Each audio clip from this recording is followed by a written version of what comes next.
नमस्कार विनीत जी, बहुत बहुत स्वागत है आपका। धन्यवाद। बहुत बहुत दिनों बाद आपसे जुड़ना हुआ है और आपके चैनल पे आके बहुत अच्छा लगता है और इसके लिए धन्यवाद। अपने दर्शकों को बता दूं कि सुप्रीम कोर्ट के एडवोकेट विनीत जिंदल जी आज हमारे साथ जुड़ रहे हैं और वो फिल्म सतलुज को लेकर काफी एक्टिव है। और सतलुज फिल्म जब ओटीटी प्लेटफॉर्म से भारत में हटा दी गई थी, इसके बाद भी धड़ल्ले से पूरे पंजाब में, गुरुद्वारों में, गांव में बड़े बड़े स्क्रीन पर इस फिल्म को दिखाया जा रहा है। तो ये कैसे संभव है बिना वहां की सरकार के सहयोग के? भगवंत मान क्या कर रहे हैं? जी देखिए, सबसे पहले समझने की ज़रूरत ये है कि इस मूवी को दिखाने का पर्पस क्या है। क्यों, आपने बड़ा अच्छा सवाल उठाया है कि political will, law and order Punjab में कोलैप्स क्यों कर गया एक मूवी के ऊपर। ये बहुत बड़ा सवाल है। और अगर आप एक मूवी की स्क्रीनिंग जो कि हटाई जा चुकी है प्लेटफॉर्म्स के ऊपर से और साफ साफ सेंसर बोर्ड ने उसको सम्मति नहीं दी, उसको सर्टिफिकेशन नहीं किया, ओटीटी प्लेटफॉर्म पे आई, उसको हटा दिया गया, उसके बावजूद ये एक स्टेट में दिखाई जा रही है और उसमें रिलीजियस बॉडीज और सरकार पंजाब की, वो सभी लोग इसको दिखाने में लगे हुए, रोकने की जगह। इसके पीछे पर्पस क्या है, ये बहुत बड़ा सवाल है। देखिए, ये मामला जो है, ये मामला सिर्फ एक मूवी का नहीं है। उसमें क्या दिखाया गया, हम लोग सभी, मतलब इतनी मूवीज बनती हैं और हम सभी लोग मूवीज को अप्रिशिएट करते हैं, दिखनी चाहिए, प्रोसेस है मूवी को दिखाने के लिए कि आप कैसे उसको लॉन्च करेंगे, कैसे उसको चलाया जाएगा, सब कुछ है।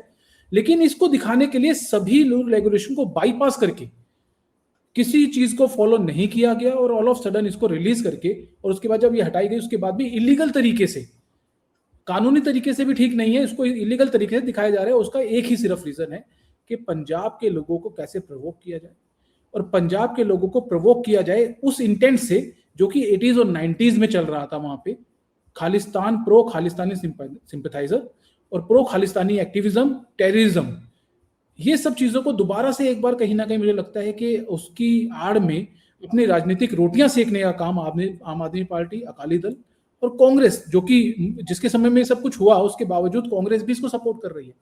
तो इसके पीछे दो रीजन मुझे लगता है। सबसे पहला रीजन ये है कि दलजीत दोसांझ जो है वो अपने आप को कहते हैं कि जी मैं पंजाब का एक एक्टर हूं। ऐसा नहीं है, पूरे भारत ने उसको पसंद किया, पूरे भारत ने उसको एक्टर बनाया। लेकिन इस मूवी के समय पे उसने कहीं ना कहीं या तो पॉलिटिकल, मैं कहूँ कि उनकी जो महत्वाकांक्षाएं हैं शायद वो हैं बहुत बड़ी, कि वो पंजाब में बहुत बड़ा अपने आप को बनाना चाहते हैं। जो जिस तरीके से उन्होंने इस पूरी मूवी को लेकर जिस तरीके की स्टेटमेंट्स दी हैं, जिस तरीके से इस मूवी को लेकर आक्रामकता दिखाई है, जबकि भारत सरकार ने इसको रोकने की बात कही थी, उसके बावजूद।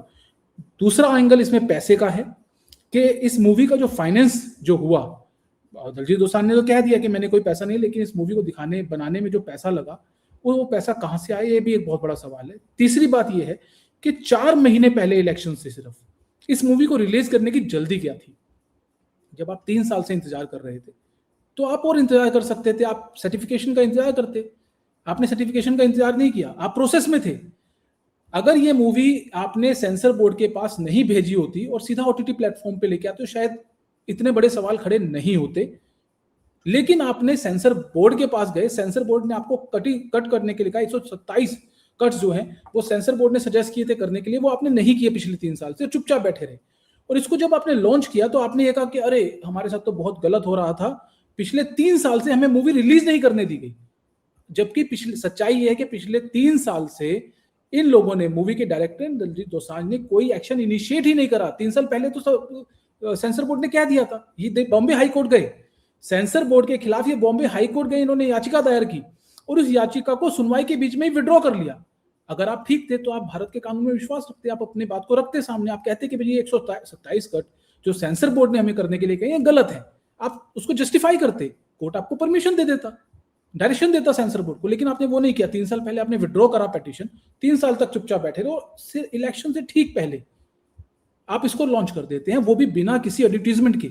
आपने देखा है दलजीत दोसांझ तो बहुत शोबाज आदमी है, वो अपने किसी भी इवेंट से पहले किसी भी चीज, और कोई भी मूवी, कोई भी इवन आजकल तो छोटा सा एक अगर कोई सीरियल भी आता है तो आप उसकी एडवर्टाइजमेंट करते हैं, लेकिन आपने नहीं की। दलजीत दोसांझ ने अपने इंस्टाग्राम अकाउंट पे, अपने सोशल मीडिया पे आके जैसे ये मूवी रिलीज हुई वैसे ही स्टेटमेंट दी कि मुझे नहीं पता ये मूवी कब बैन हो जाए। इसका मतलब आपको पहले से पता था, आपको पता था कि सेंसर बोर्ड ने सर्टिफिकेशन नहीं किया, सेंसर बोर्ड के पास इनकी एप्लीकेशन प्रोसेस में थी बेसिकली, क्योंकि आपने वहां से वापस नहीं ली, आपने उसके ऊपर कोई ऑब्जेक्ट नहीं किया।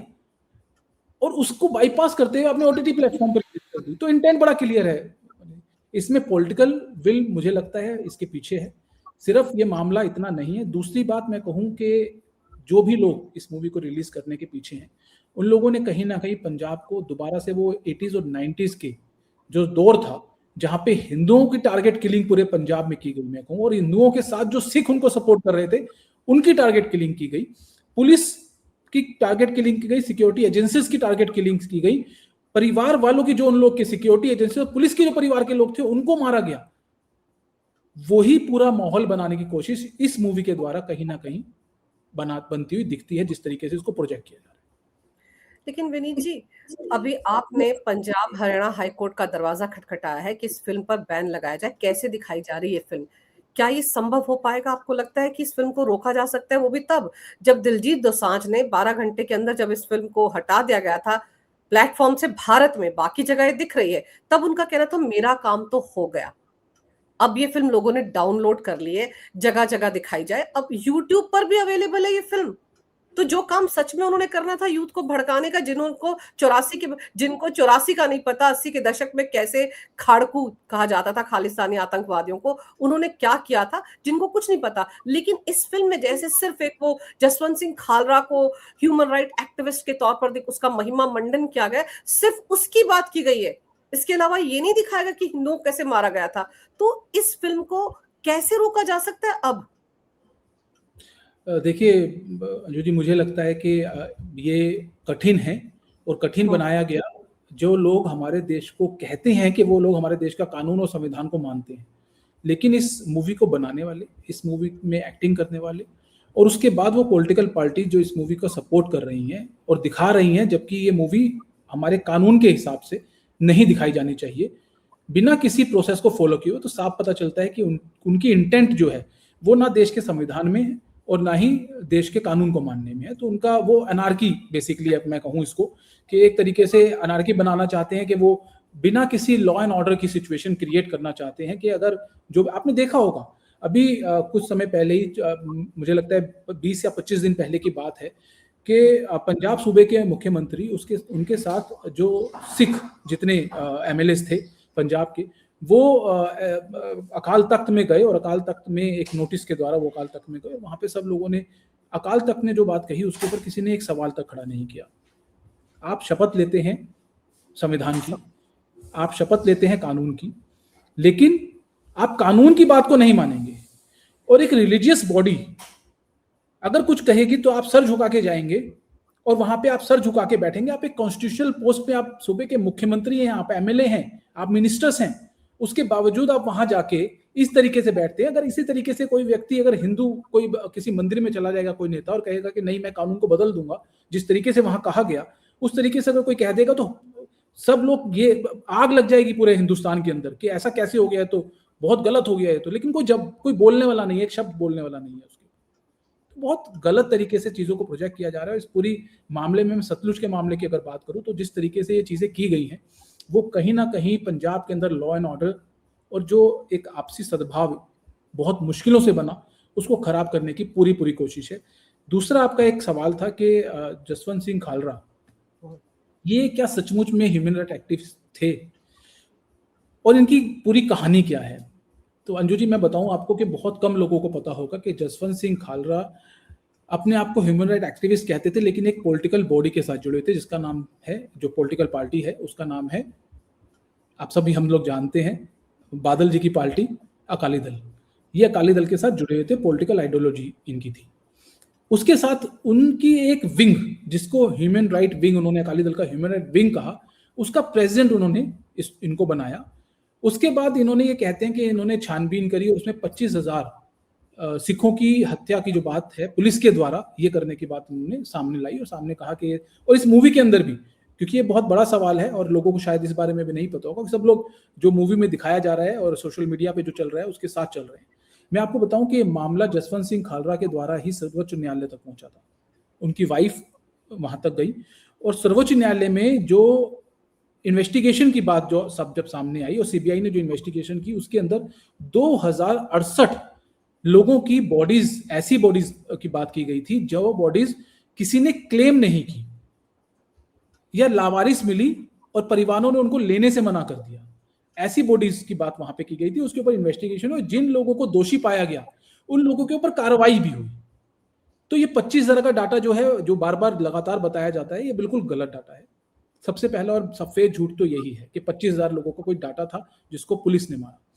दूसरी बात मैं यहाँ पे बताना चाहूंगा जसवंत कालरा का इंटेंट क्या था और क्यों उन्होंने ऐसी बातें बनाई। आपने देखा होगा उनके वीडियोस हैं कनाडा में जाके किस तरीके के भाषण उन्होंने दिए, और जो आतंकवादी भिंडरावाला जो है उसको किस तरीके से प्राइस किया, संत कहा, जबकि साफ है कि वो साफ कहता है कि भाई अगर मेरी बस को नहीं छोड़ा तो मैं 5,000 हिंदुओं को आज ही मार दूंगा अगर शाम तक मेरी बस को नहीं छोड़ा गया पुलिस के द्वारा। तो इस तरीके की बातें वो करता था और उसके लिए ये व्यक्ति साफ बोलता है कि वो संत था और उनको प्राइज करता है और कहता है कि भाई हम तो जो वो तो लड़ाके थे और हम उनके पदचिन्हों पर चलने के तैयार। यूथ को भी बेसिकली उन्होंने ये कहा है अपने भाषण में, जसवंत कालरा ये कहता है कि यूथ को भी, पंजाब की यूथ को भी भिंडरावाला के कदमों पे चलना चाहिए।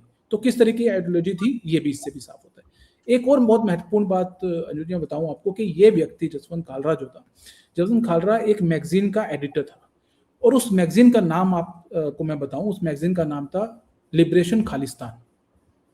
ये बहुत कम लोगों को पता होगा कि लिबरेशन खालिस्तान की मैगजीन का एडिटर जो था वो ये था। मैं एक न्यूज चैनल पे डिबेट में था, उस डिबेट में जो अकाली दल के प्रवक्ता थे उनसे जब मैंने ये सवाल पूछा कि आप इस बात को मना कर दीजिए कि वो लिबरेशन खालिस्तान नाम की मैगजीन का एडिटर नहीं था, तो कहते नहीं, देखिए वो तो बहुत सारे जो अखबार थे, न्यूज चैनल, न्यूज थी, उनके साथ काम करते थे। तो मैंने कहा भाई करते थे, लेकिन लिबरेशन खालिस्तान के साथ काम करना, अगर आप ये भी कहते हैं जस्टिफाई करने के लिए, जबकि editor is head of that institution, और वो एडिट करने का मतलब है कि आपके पास डाटा आता है, आप उसको बनाते हैं, उसको छापते हैं। एडिटर ऐसा नहीं होता कि आप किसी के साथ भी जाके जुड़ जाते हैं।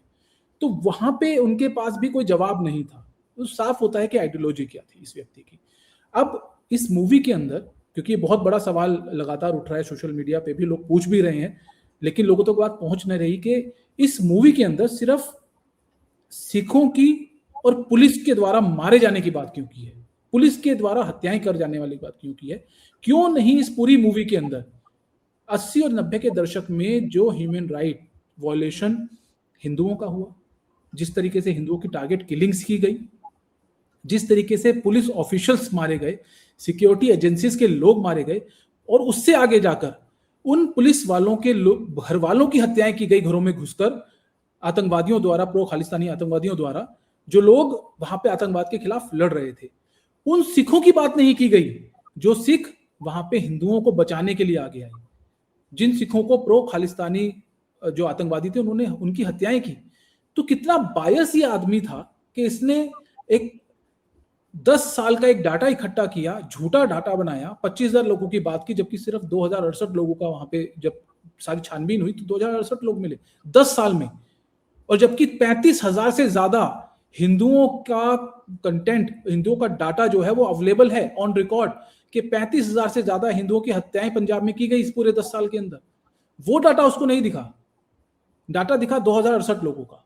तो नोट इन सिंगल वर्ड, अगर आप आतंकवाद के खिलाफ नहीं बोलते हैं, प्रो खालिस्तानियों के खिलाफ नहीं बोलते हैं, भिंडरा वालों को आप संत कहते हैं, सिटिंग सीएम बेअंत सिंह के असैसिनेशन को अगर आप ये कहते हैं कि उसका असैसिनेशन करने वाला एक योद्धा था, जो इस मूवी में साफ आपने देखा होगा, एक शॉट सबके सामने आया है कि उसमें उस जो जब उनका असैसिनेशन हुआ बेअंत सिंह का, तो उसके साथ साथ जो गाना चल रहा है उसमें उस व्यक्ति को जो उनका असैसिनेशन कर रहा है उसको योद्धा बताया जा रहा है, उसको सूरमा बताया जा रहा है।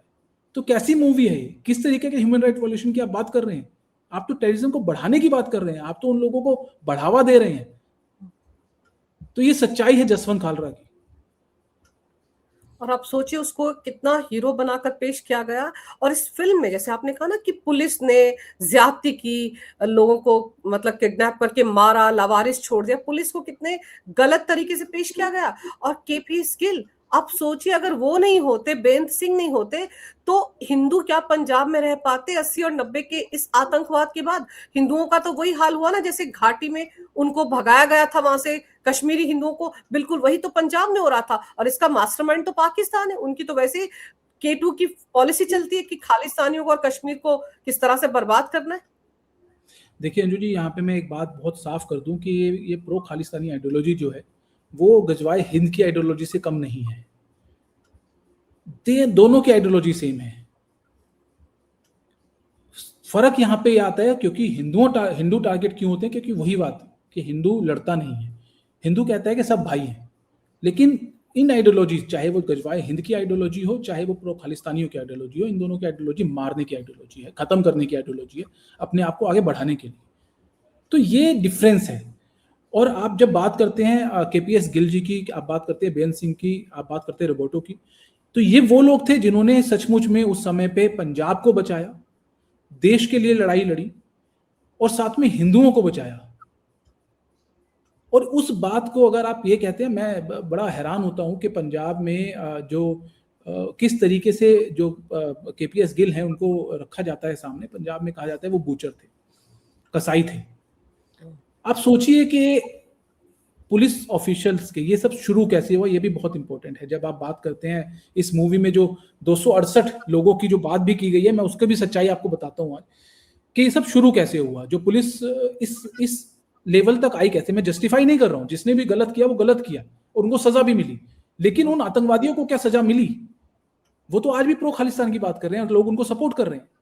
आप देखिए कि ये बात यहां तक पहुंची कैसे। 2068 लोगों का जो डाटा आया सामने, उनकी हत्याएं अगर की भी पुलिस ने, तो वो उस पोजीशन में पहुंचे कैसे? क्योंकि लोग जस्टिफाई करते हैं। लोग तो प्रो खालिस्तानी आतंकवादी जो हिंदुओं को टारगेट कर रहे थे, सिखों को टारगेट कर रहे थे, उनको भी जस्टिफाई करते हैं। वो सतवंत सिंह को भी जस्टिफाई करते हैं जिन्होंने बेअंत सिंह को मारा। वो कहते हैं उनकी पूरी फैमिली को मार दिया गया था। अरे भाई गलत है। ये सतवंत सिंह ने बेअंत सिंह के असैसिनेशन से 2 दिन पहले अपने भाई को फोन करके, ये कहते हैं लोग कि उनके परिवार को मार दिया गया, अपने भाई को फोन करके कहा कि पंजाब छोड़ दो, मैं कुछ बड़ा करने वाला हूं। और उनकी बेअंत सिंह की हत्या के बाद उनके और माँ बाप वहां से भाग गए। ये सच्चाई है। और झूठ इस तरीके से रखा जाता है कि सतवंत सिंह के परिवार को मार दिया गया था इसलिए उसने बेअंत सिंह को मार दिया, जस्टिफिकेशन देने की बात जो है। तो जस्टिफिकेशन यहां ये भी है कि उससे पहले जो प्रो खालिस्तानी आतंकवादी थे, जब ये सारे इंसिडेंट शुरू हुए, पुलिस की जो कहा जाता है कि पुलिस ने भाई गलत लोगों को, गलत तरीके से लोगों को मारा, उससे पहले किसी ने ये नहीं पूछा कि पुलिस वालों के परिवार वालों की कितने लोगों की हत्या प्रो खालिस्तानी आतंकवादियों ने की। वो इस पोजीशन तक पहुंचे क्यों? क्या पंजाब के लोग उनके लोग नहीं थे? उनके लोग भी थे। लेकिन जब उन्होंने ये देखा कि भाई हम लोग जो देश को बचाने की बात कर रहे हैं, अपना फर्ज निभा रहे हैं, आप लोग प्रो खालिस्तानी आतंकवादियों के साथ मिलकर हमें छोड़ो, हमारे घर वालों को घर में घुस के मार रहे हैं। कितने लोगों की हत्याएं की गई? जो मेरे पास जो मुझे पता लगा है, 7,500 से ज्यादा लोगों की, पुलिस की फैमिलीज के लोगों की हत्याएं की गई हैं। तो आप किस तरीके का जस्टिफिकेशन आप देते हैं? अगर वो जस्टिफिकेशन है तो ये भी जस्टिफिकेशन है। पर मैं साफ कहता हूं कि चाहे जसवंत खालरा की अगर हत्या किसी ने की तो वो गलत किया, उसको सजा मिली।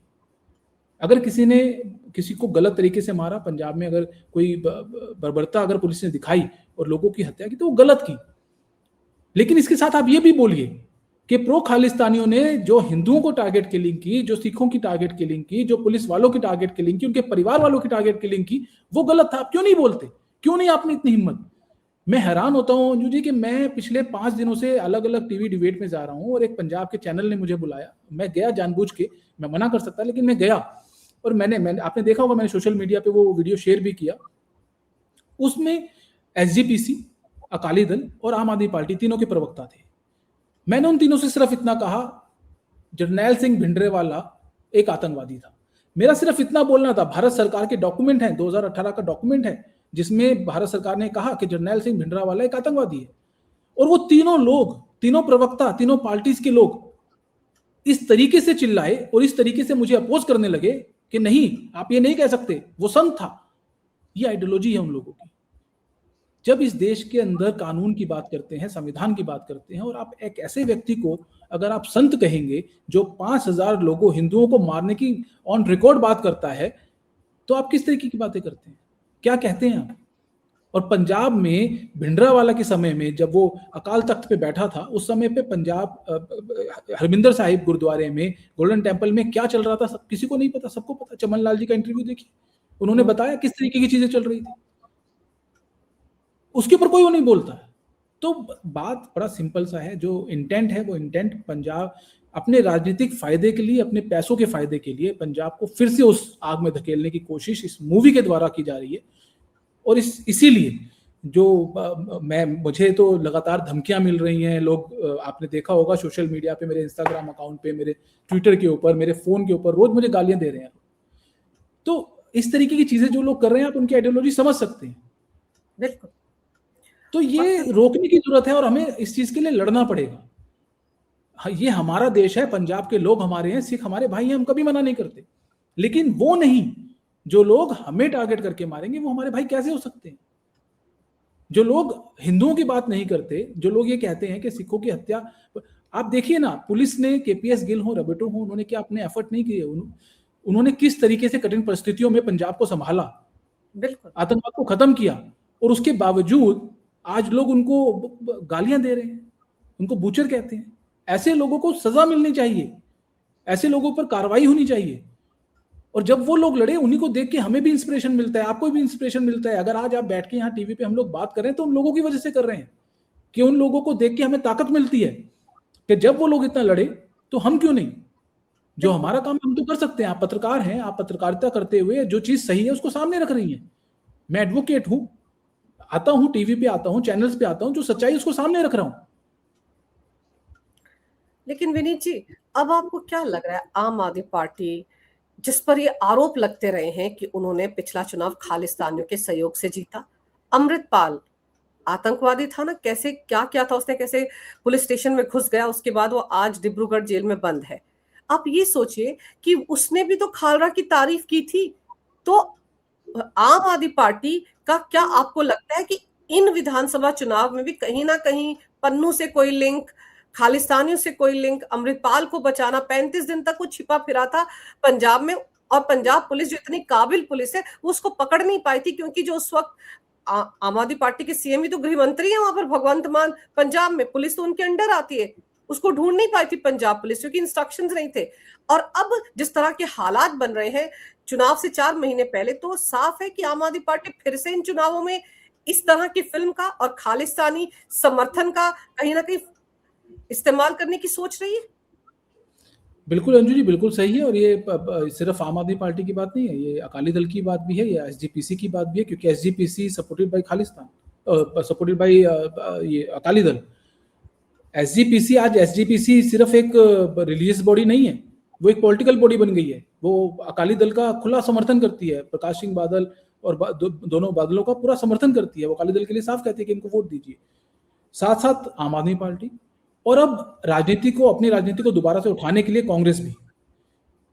क्योंकि देखिए, पंजाब के अंदर यहाँ पे एक राजनीतिक, मैं आपको बताऊं कि ये बहुत बड़ा खेल जो है ये खेला गया है, और उसका कारण मैं बताता हूँ कि ये प्रयोग लोकसभा इलेक्शन में हो चुका है। ये प्रयोग ऐसे हुआ कि आपको पता होगा, पंजाब में 2 लोग जो चुनाव जीते लोकसभा, अमृतपाल और इंदिरा गांधी की हत्या करने वाले जो व्यक्ति थे उनका बेटा, ये 2 लोग लोकसभा चुनाव जीते और एमपी बने। आज संसद में उनके बेटे जो हैं, जिन्होंने इंदिरा गांधी की हत्या की, उनके बेटे वहां बैठते हैं, और जेल से रहते हुए अमृतपाल ने चुनाव जीता। उन लोगों का क्या मुद्दा था? उनका मुद्दा कोई डेवलपमेंट नहीं था पंजाब का, उनका मुद्दा कुछ नहीं था, उनका मुद्दा खालिस्तान था। उन्होंने कहा कि भाई हमने देखो सिखों की लाज बचाई, हम सिखों के लिए लड़ रहे हैं, दैट्स इट। तो ये प्रयोग हो चुका है, और उस प्रयोग के कारण आज ये तीनों पार्टियां कहीं ना कहीं अपने राजनीतिक भविष्य को सिक्योर करने के लिए पंजाब को उसी आग में झकोल रही हैं, जो आग बड़ी मुश्किलों से 80 और 90 के दशक में बुझाई गई थी। एक बहुत बड़ा कारण और भी यहाँ पे है, वो है भारतीय जनता पार्टी का बढ़ता हुआ प्रभाव पंजाब में। ये भी एक बहुत बड़ा कारण है। पंजाब के अंदर अगर हम आज की तारीख में बात करें, तो पंजाब में जो लोग चाहते हैं अमन और चैन, जो चाहते हैं पंजाब का डेवलपमेंट, वो लोग भारतीय जनता पार्टी को सपोर्ट करना चाहते हैं। लेकिन कहीं ना कहीं इस तरीके की आग जला के वोट परसेंटेज को कम करना, जो लोग प्रो बीजेपी हो, हिंदुत्व की जो बात करते हो, या जो लोग हिंदू हैं, आप देखिए इससे एक चीज और भी है, इससे जो ही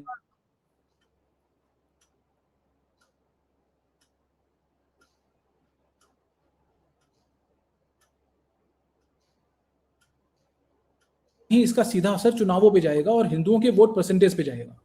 और अगर हिंदू कम वोट डालने आएगा तो उससे कहीं ना कहीं बीजेपी पीछे जाएगी।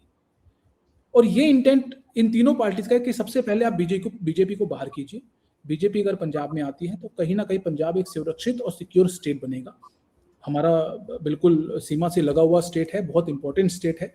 लेकिन इन तीनों पार्टीज ने कहीं ना कहीं अपनी राजनीतिक जो उनकी महत्वाकांक्षाएं हैं उसके विषयभूत होकर पूरे स्टेट की, और मैं स्टेट की सिर्फ नहीं कहूँ, मैं पूरे भारत की अगर मैं बात करूं तो कहीं ना कहीं इन्होंने स्टेक पे रख दिया है अपनी सिर्फ राजनीतिक कारणों से, और जो बहुत गलत है। और इसके लिए कार्रवाई बहुत जरूरी है। और इसीलिए मैंने कहा आपको कि अगर भारतीय जनता पार्टी कुछ भी करती है, आप देखिए केंद्र ने, क्योंकि गलत तरीके से मूवी आई थी, केंद्र ने उसको रोका। कौन ने कहा भाई नहीं ये गलत है, आप इसको हटाइए।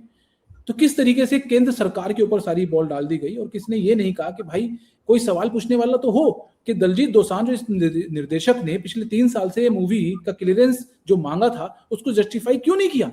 आप बताते ना सेंसर बोर्ड को इसमें नहीं, ये कमियां नहीं है, आप जाते हाई कोर्ट, आप जाते सुप्रीम कोर्ट, कानून है ना, आप जाते, नहीं गए। लेकिन सिर्फ केंद्र सरकार को ये दिखाने के लिए, सिखों के मन में डालने के लिए कि देखिए पहले भी आपके साथ ऐसा होता, और भारतीय जनता पार्टी एक सिर्फ मूवी के लिए ऐसा कर सकती है, तो अगर वो पावर में आती है तो आपके साथ क्या करेगी। तो एक नेगेटिव इंपैक्ट दिखाने के लिए कहीं ना कहीं इस चीज को करा जा रहा है, और जो बहुत गलत है। और इसलिए मैं कहूं कि मुझे जो जरूरत पड़ी पंजाब चंडीगढ़ हाईकोर्ट के चीफ जस्टिस को ये पत्र याचिका अपनी देने की, वो जरूरत मुझे इसीलिए लगी कि ये पॉलिटिकल मामला नहीं होके हमारे देश के कानून और संविधान का मामला है। हम चाहते हैं सतलुज रिलीज हो, हमें कोई दिक्कत नहीं है, लेकिन विद ड्यू प्रोसेस हो। उनको जाना चाहिए सेंसर बोर्ड के पास, उनको जाना चाहिए जो 2020 रूल रेगुलेशन है उनके साथ। अगर उनको कोई ऑब्जेक्शन है वो हाई कोर्ट जाए, सुप्रीम कोर्ट जाए, वहां से क्लियरेंस ले, मूवी को रिलीज करें, किसी को कोई ऑब्जेक्शन नहीं है। लेकिन इस तरीके से आप चोरी छुपे काम करेंगे, देश की इंटीग्रिटी, देश का अखंडता, एकता की अगर खराब करने की बात करेंगे, पंजाब को अलग करने की कहीं ना कहीं कोशिश इसमें है, प्रो खालिस्तानी सिंपैथाइजिंग व्यू पूरी मूवी के अंदर दिखाया गया है, तो इस तरीके की चीजें नहीं चलेंगी, गलत है, इसको नहीं चलने दिया जाएगा। देखिए विनीत जी, बंगाल में बीजेपी नहीं आ सकती, ये प्रोपेगेंडा पूरे चरम पर था, लेकिन बंगाल में बीजेपी आ गई। उससे जाहिर सी बात है पाकिस्तान तो डरा हुआ है, आईएसआई डरी हुई है, और अब पंजाब के बॉर्डर से कैसे ड्रोन के जरिए हथियार आते हैं, ड्रग्स आते हैं, सबको पता है। और वहां पर अगर बीजेपी आ जाती है तो फिर इन सबके तो धंधे बंद हो जाएंगे। तो इसीलिए इस तरह का प्रोपेगेंडा किया गया और ये फिल्म 3 साल तक रोकी गई। अगर ये चाहते कि सच में ये फिल्म दिखाई जाए तो 127 कट लगाने की बात जो सेंसर बोर्ड ने की थी वो कट लगा देते, आराम से फिल्म को रिलीज करते। इसके बाद आपने जब बॉम्बे हाई कोर्ट में याचिका डाली इस फिल्म के निर्माताओं ने, तो इंतजार क्यों नहीं किया, वहां पर चुपचाप से वो याचिका वापस क्यों ले ली। इसी से इनके इंटेंट पता चलते कि चाहते क्या थे, ये करना क्या चाहते थे। और अब चुनाव का माहौल है, तो क्या ये माना जाए कि इस फिल्म में आईएसआई का पैसा लगा हुआ है? देखिए अंजू जी, मैं साफ कहूंगा कि इस मूवी में चाहे आईएसआई का पैसा लगा हो, चाहे जो गैंगस्टर्स हैं पंजाब के उनका पैसा लगा हो, या किसी पॉलिटिकल पार्टी का पैसा लगा हो, क्योंकि मुझे ये बहुत स्ट्रॉन्ग गट फीलिंग है कि इसके पीछे कहीं ना कहीं ऐसे लोगों का हाथ है जो चाहे अपने राजनीतिक स्वार्थ के वशीभूत होकर काम कर रहे हैं, चाहे वो चाहते हैं कि पंजाब में फिर से वो अस्थिरता आए जो पहले थी, चाहे वो ये चाहते हैं कि पंजाब के अंदर जो हिंदू रहते हैं वो वही हाल हो जैसा कि कश्मीर में हुआ। ऐसे सभी लोगों का इसके पीछे हाथ हो सकता है, और this is matter of investigation. और इसीलिए मैंने एमएचए को भी लिखा कि ये मामले में इन्वेस्टिगेशन की जरूरत है, इस मूवी को रिलीज करने के पीछे इंटेंट क्या है। और मैं ये कहूँ सिर्फ गैंगस्टर्स और पाकिस्तान की बात नहीं है, इसके अलावा अमेरिका की बात है, सीआईए की बात भी इसके अंदर कहीं ना कहीं सामने आ रही है कि ये मूवी का जो पैसा है, वो मूवी का पैसा और साथ में वो सपोर्ट सिस्टम जो इसको चलाने में और दिखाने में मिल रहा है, वो कहीं ना कहीं बहुत बड़ी पावर्स के पास से आ रहा है। तो इसमें इन्वेस्टिगेशन की जरूरत बिल्कुल जरूरी है, और मुझे लगता है कि हमारी केंद्र सरकार सक्षम है। और जिस तरीके की न्यूज़ आज मुझे मिली है, जो केंद्र सरकार ने एक जो इनिशिएट लिया है, जो बड़ा इंटरनल अभी है, और पर जो अब तक जो दिख रहा है वो ये है कि पंजाब के अंदर जो सर्कुलेशन ऑफ क्लिप्स इस मूवी के चल रहे हैं फोन टू फोन, उसको लेकर केंद्र सरकार जल्दी एक बड़ा कदम उठाने वाली है, और हो सकता है बड़ी कार्रवाइयां पंजाब में हमें देखने को मिले।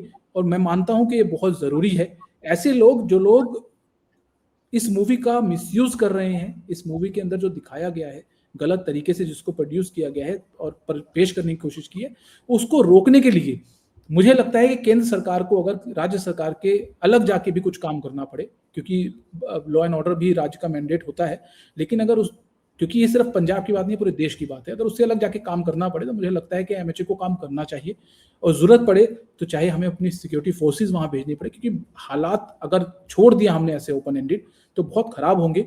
और मैं साफ कहता हूं कि हमारे देश में किसी भी राज्य में कानून का राज चलना चाहिए, किसी पॉलिटिकल पार्टी सिर्फ या किसी धार्मिक संस्था का राज नहीं चलना चाहिए।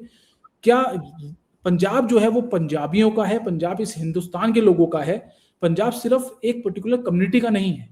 लेकिन कहीं ना कहीं इस चीज को लगातार दिखाने की बात की जा रही है कि एक पर्टिकुलर कम्युनिटी का, और ऐसे इंटेंट वाले लोग, जो लोग पंजाब को भारत से अलग करना चाहते हैं, उन लोगों का है ये इंटेंट कहीं ना कहीं दिखाने की कोशिश है, गलत है। तो इसीलिए मुझे लगता है कि एमएचए को इसके अंदर बड़ी कार्रवाइयां जल्दी करनी पड़ेगी। एमएचए को बिल्कुल वैसे कार्रवाई करनी चाहिए जैसे कि अमृतपाल को पंजाब की पुलिस तो पकड़ नहीं पा रही थी, आपको याद होगा, केंद्रीय सुरक्षा बलों को भेजा गया था, तब कहीं जाकर वो पकड़ा गया था। और दूसरे आप पॉलिटिकल इंटेंट की बात करें तो केजरीवाल तो एक इंटरव्यू में, आपको याद होगा, कुमार विश्वास ने खुलासा किया था 2016 के आसपास की, जब ये बात थी कि पंजाब में सीएम कौन बनेगा अगर आम आदमी पार्टी जीत जाती, तो केजरीवाल ने क्या कहा था, मैं तो पंजाब अगर अलग हो जाता है भारत से तो प्रधानमंत्री भी बन सकता हूं। और 2016-17 में ही यही केजरीवाल एक आतंकवादी के घर रात को रुके थे चुनाव प्रचार के दौरान, जिस पर राहुल गांधी ने भी सवाल उठाए थे। तो कांग्रेस, आम आदमी पार्टी की तो इंटेंशंस बिल्कुल क्लियर है। अमृतपाल के ऊपर से एनएसए कैसे हटा लिया गया 2 साल के बाद? तो ये सब उनको लग रहा है कि जो अमृतपाल का कंस्टिट्यूएंसी है वहां पर 10 विधानसभा सीटें हैं, और वो 10 की 10 विधानसभा सीटें आम आदमी पार्टी चाहेगी कि इन विधानसभा चुनाव में उनको मिल जाए। तो अगर वो स्ट्रिक्ट रहती है अमृतपाल पर तो वो संभव नहीं हो पाएगा ना।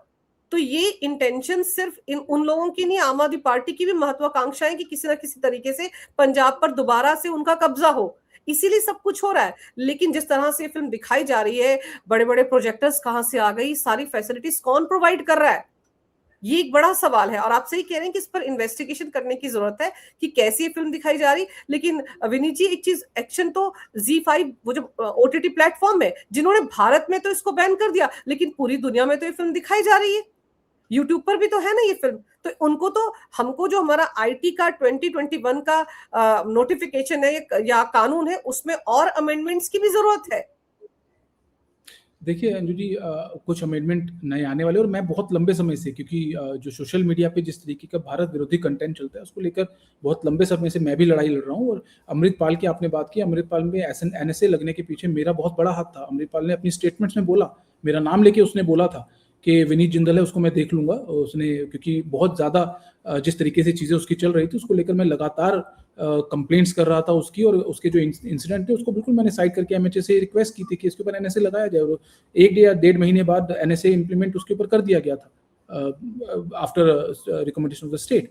तो ये सब चीज़ें बिल्कुल मैं बहुत क्लोजली मैंने देखा है। मैं ये मानता हूँ कि इस पूरे मामले के अंदर जो राजनीतिक स्वार्थ है पार्टियों का, और बीजेपी को पंजाब से बाहर रखने की जो बात है, क्योंकि अब इस मामले में जो मुझे देखने में आ रहा है कि तीनों पार्टीज एक हो गई हैं एक तरीके से बीजेपी को राज्य से बाहर रखने के लिए, क्योंकि उनका इंटेंट ये है कि सबसे पहले आप बीजेपी को अलग कीजिए, बीजेपी को बाहर कीजिए, सिक्योर स्टेट नहीं बनना चाहिए। अगर बीजेपी अंदर आती है तो उसके बाद अगले 20 साल तक वहां पे किसी और का गवर्नमेंट आने का चांस नहीं दिखता उनको, क्योंकि जिस तरीके से आक्रामक तरीके से सिक्योरिटी, क्योंकि बीजेपी का सबसे बड़ा मुद्दा रहता है कि जो भी बॉर्डरिंग स्टेट है वहाँ पे सिक्योरिटी टाइट होना चाहिए।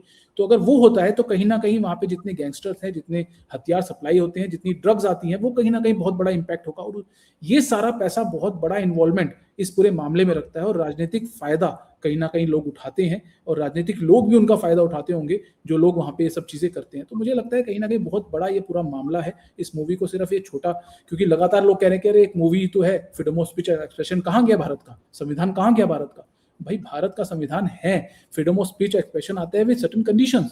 आप उस कंडीशन को अगर बाईपास करेंगे तो आपके ऊपर कार्रवाई होगी, और कार्रवाई होती है तो आप फ्रीडम ऑफ स्पीच एक्सप्रेशन की बात करने लगते हैं। तो ये सब चीजें हैं, मुझे लगता है कि इसमें कार्रवाई की जरूरत है, और हमारी केंद्र सरकार इतनी स्ट्रांग है कि जरूरत के हिसाब से वो कार्रवाई करती है। और इस मामले में भी मैं मानता हूं कि जो इस मूवी को हटाने की जो कार्रवाई की गई वो बिल्कुल ठीक थी भारत सरकार द्वारा। और Z5 पे आपने एक्शन की बात की, बिल्कुल एक्शन होना चाहिए। और IT एक्ट के कानून को लेकर आपको अगले 2 या 3 दिन में ही कोई बड़ी न्यूज मिलने वाली है, जो मेरे पास इंफॉर्मेशन है कि बड़े चेंजेस जो हैं ओटीटी प्लेटफॉर्म पे जो कंटेंट आता है उसको लेकर उसको भी सेंसर करने की बात लगातार चल रही है, क्योंकि जिस तरीके से इस मूवी के बाद जो सिनेरियो सामने है बहुत खतरनाक है। और अगर इस तरीके से होने लगा तो भारत के हर राज्य में, अभी आप सतलुज की बात कर रहे हैं, थोड़े दिनों में आपको ISIS की वीडियोस जो है वो ओटीटी प्लेटफॉर्म पे दिखने लगेंगी। अगर इस तरीके की चीजें चलती रही तो कहीं ना कहीं रोकने की जरूरत है और कार्रवाई करनी पड़ेगी। बिल्कुल, ये बहुत बड़ा प्लान है पंजाब में फिर से उसी तरह के हालात को दोहराने का जो 80 और 90 के दशक में हुआ। और आप सही कह रहे हैं कि कोई ना कोई बड़ा कानून लेकर आ रही है केंद्र सरकार। इंतजार करते हैं कि क्या होगा, क्योंकि जरूरत इस बात की है कि जो ओटीटी पर कंटेंट दिखाया जाता है उस पर लगाम कसी जाए, और इस फिल्म के पीछे जो लोग हैं उन पर भी लगाम कसने की जरूरत है। किस मंशा से उन्होंने बनाई और किस मंशा से इसको एसजीपीसी या अकाली दल या आम आदमी पार्टी पंजाब में इस फिल्म को जानबूझकर दिखा रही है ताकि माहौल खराब हो। और जहां तक नेशनल सिक्योरिटी की बात है तो उस मामले में तो केंद्र सरकार कहीं कोई गुंजाइश नहीं छोड़ेगी इन पर एक्शन लेने से। तो देखते हैं क्या कुछ होता है। लेकिन आपने सर समय निकाला बहुत विस्तार से इस विषय पर, बहुत अहम जानकारी मेरे दर्शकों को दी आपने विनीत जी, इसके लिए आपका बहुत बहुत धन्यवाद। नमस्कार। भारत बहुत माता बहुत की जय। वंदे भारत, मातरम। जय हिंद। जय हिंद, जय श्री राम। जय श्री राम।